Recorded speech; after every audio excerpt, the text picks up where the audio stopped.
આજે આપણે બનાવીશું બ્રેડ લસાંગના.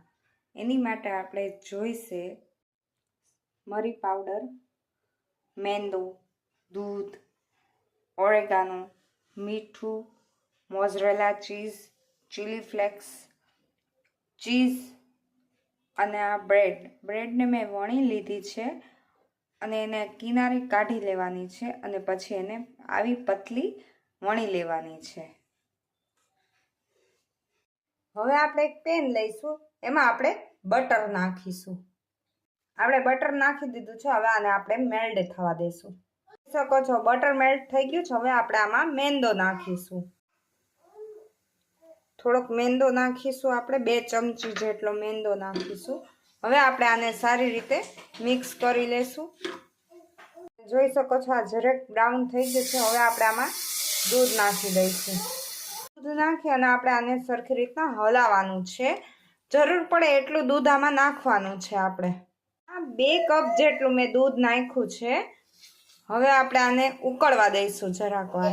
આને હલાવતા જ રહેવાનું છે. જો હલાવવાનું બંધ કરશું તો નીચે મેંદો જામી જશે. તો આ ઉકળવા માંડ્યું છે. હવે આપણે આમાં ચીલી ફ્લેક્સ અને ઓરેગાનો નાખીશું. થોડોક ચીલી ફ્લેક્સ નાખશું, થોડોક ઓરેગાનો નાખીશું, અનુસાર મીઠું નાખીશું. હવે આપણે આને હલાવી લઈશું. હલાવવાનું છે આપણે. હવે આપણે આને સરખું હલાવી લઈશું અને થોડુંક ઠીક થવા દઈશું. ત્યાં સુધી આપણે આમાં થોડુંક ચીઝ નાખી દઈએ. મોઝરેલા ચીઝ નાખું છું. તમારે પ્રોસેસ ચીઝ પણ તમે નાખી શકો છો. એ તમને જેટલું ચીઝ નાખો એટલું ચીઝ તમે નાખી શકો છો આમાં. હવે આપણે આને થોડુંક ઘાટું થવા દેવાનું છે. ત્યાં સુધી હલાવતા રહીશું. હવે આપણે આમાં મરી પાવડર નાખી દઈશું. આપણે આ થોડુંક ઘાટું થઈ ગયું છે, તમે જોઈ શકો છો. હવે આપણે આનો ગેસ બંધ કરી દઈશું. આપણે એક મોલ્ડ લેશું. મોલ્ડમાં આપણે પહેલાં નીચે આ ગ્રેવી જે વ્હાઈટ સોસ બનાવ્યો ને એ વ્હાઈટ સોસ પહેલાં આપણે આમાં પાથરી લેશું. શકો છો મેં આમાં પાથરી દીધું છે વ્હાઈટ સોસ. હવે આપણે આમાં ઉપર આવી રીતના આમ બ્રેડ રાખતા જઈશું. એવી રીતના આપણે આખા બ્રેડમાં પાથરી દેવાની છે. આમાં બ્રેડ પાથરી દીધી છે. હવે આપણે આમાં પાસ્તા સોસ ચોપડીશું.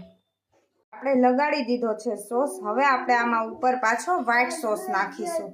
સોસ આપણે લગાડી દીધો છે વ્હાઈટ સોસ. હવે આપણે આની ઉપર ચીઝ નાખીશું.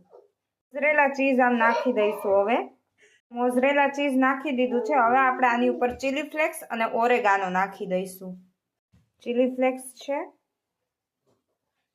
ચીલી ફ્લેક્સ નાખી દીધું છે. હવે ઓરેગાનો નાખીશું. ઓરેગાનો નાખી દીધું છે. હવે આપણે આની ઉપર બ્રેડ નાખીશું. હવે આપણે આમાં બ્રેડ પાથરી દીધી છે. હવે આપણે આમાં વ્હાઈટ સોસ પાથરીશું. આમાં વ્હાઈટ સોસ પાથરી દીધો છે.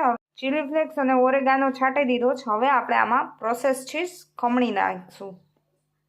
હવે મેં આમાં ચીઝ ખમણી લીધું છે. હવે આપણે આમાં પાછું ચીલી ફ્લેક્સ અને ઓરેગાનો છાંટી દઈશું. આમાં મેં ચીલી ફ્લેક્સ અને ઓરેગાનો નાખી દીધું છે. મેં આ તપેલું લીધું છે. મારી પાસે ઓવન નહોતું એટલે આની અંદર કાંઠો મૂકી અને પાણી કાંઠો ભરાય ત્યાં સુધી નાખવાનું છે. પછી આપણે એની ઉપર આ ટ્રે મૂકી દઈશું. આપણે આવી રીતના આમ મૂકી દઈશું વ્યવસ્થિત. આપણે આમાં ટ્રે મૂકી દીધી છે. હવે આપણે આની માથે છીબું ઢાંકી દઈશું. છીબું ઢાંકી દીધું છે. હવે આપણે આને 10 થી 15 મિનિટ માટે થવા દઈશું. તમે જોઈ શકો છો હવે આ થઈ ગયું છે. હવે આપણે આને કાઢી લઈશું. જુઓ તો આવું છે આપણું લસાંગના. આપણે આના ચોરસ કટ કરી લઈશું. આપણું લસાંગના તૈયાર છે. તમે જોઈ શકો છો આ બહુ જ મસ્ત ચીઝી થઈ ગયું છે. તો મારી ચેનલને લાઈક, શેર અને સબસ્ક્રાઈબ કરી દેજો.